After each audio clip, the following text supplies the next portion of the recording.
Hey everybody, my name is Elon Osborne and this is my YouTube channel where I talk about movies, audio, and music. And if you enjoy my way of presenting this info to your earballs and eye holes, please consider these many ways to help support this channel. Like this video, subscribe, become a patron, rock some merch, get some tunes, read my children's book to you kids. Link in description.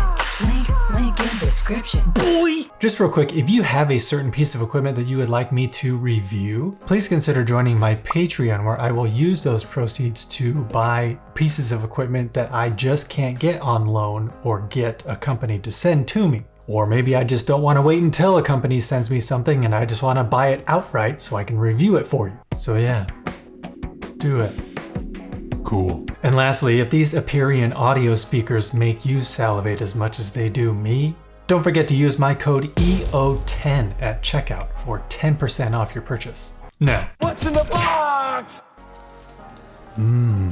fresh packing tape. Up she goes. And some white gloves and microfiber cloth to wipe it down. Fancy. The old tip the open box maneuver. Gotta tilt up the camera since it's so tall. Take this out. Magnetic grill for you. Nice. 1, 2, 3.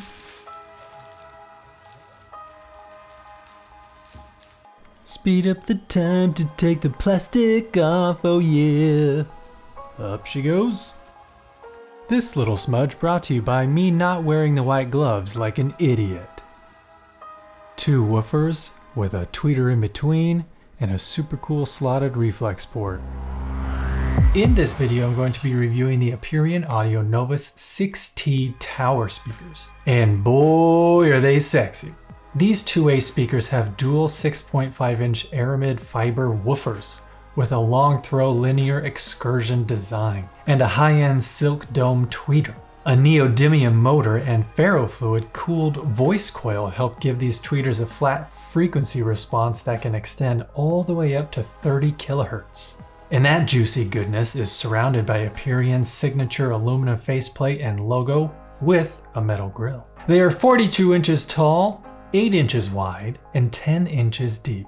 It's hard to miss this signature slotted reflex port on the front, which reduces air leak noise with increased bass performance. All the speakers in the Novus family have removable magnetic grills. These towers come with these feet already installed, which are easily adjustable with a little twist. And you'll notice that there is an ever so subtle slope to the front of the speakers.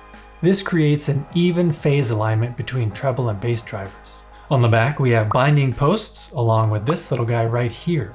It's a nifty little tweeter adjustment feature. Leave it in for your standard voicing for crisp, clear high frequencies, or remove it to reduce its output by -3 decibels for a more mellow treble response. And now, here are a few more detailed specs.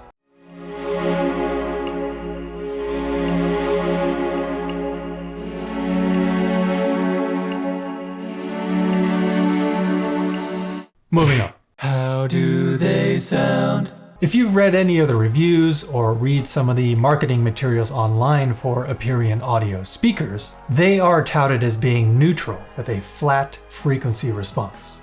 And after having listened to them for a week now, I would have to say that is true.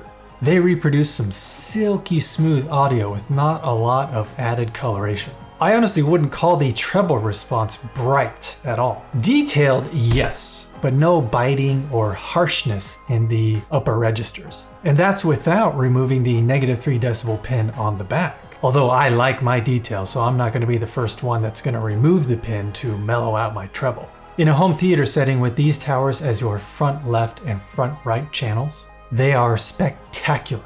Honestly, having full range speakers like this as part of your front soundstage is highly recommended, reproducing the sound effects and music of any movie or TV show with gusto. That being said though, take it with a grain of salt because my current receiver that I own is an Onkyo TX-NR787, which is a budget 9-channel receiver, meaning it does not have pre-outs, so I can't use an external amplifier, I have to use the amplifiers that are within the receiver. Did you notice this little tidbit in the spec sheet? These speakers have a nominal impedance of 4 ohms, which is typical of most high-end speakers, needing a little bit more power than your standard 8 ohm speakers to really get them to shine. I will be acquiring a more powerful receiver and external amp in the very near future, so stay tuned for that in the upcoming weeks when I hook up all those more powerful components to these speakers to really get them to sing. Or who knows, depending on when you happen to stumble across this video, maybe the near future Uh-oh. is now. No. Now. Yikes.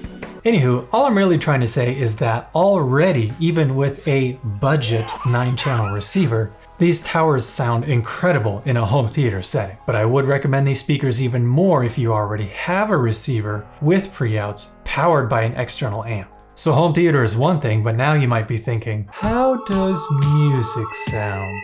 Impressive, to say the least. I switched my receiver configuration to just 2.0, so that way music was only coming out of the 2 towers, right? And it blew me away. No subwoofers to help, no center channel for lyrics, just the 2 towers. With the towers slightly towed in to be pointing directly at the listening position, the stereo imaging was superb. From my couch, it sounded like the lyrics were coming directly from the center channel. But they weren't. It was my brain interpreting binaural sound. Oof, not this again.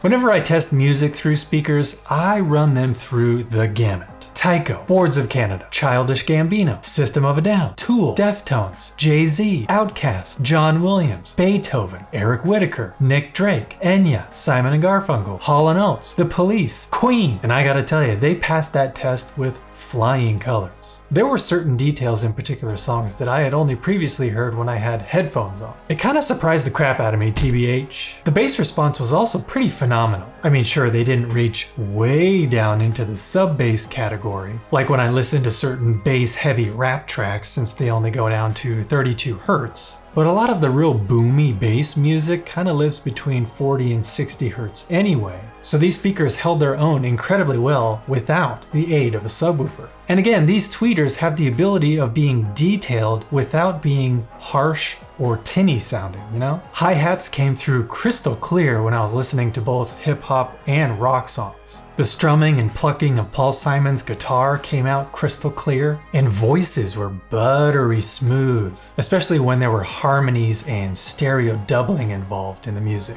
So it was really fun putting these speakers to the test, running them through all those different genres. Bottom line is, these speakers with their nominal impedance of 4 ohms get very close to audiophile territory without having to spend ridiculous audiophile prices, being in this comfortable little sweet spot for your ears and your wallet. So there you have it, folks. Are you going to pick up some Novus 6T speakers from Aperion Audio then? If so, once again, don't forget to use my code EO10 to get 10% off your purchase. Be sure to like and subscribe, hit the bell or whatever, join my Patreon, haha. You get it. And of course, always be listening.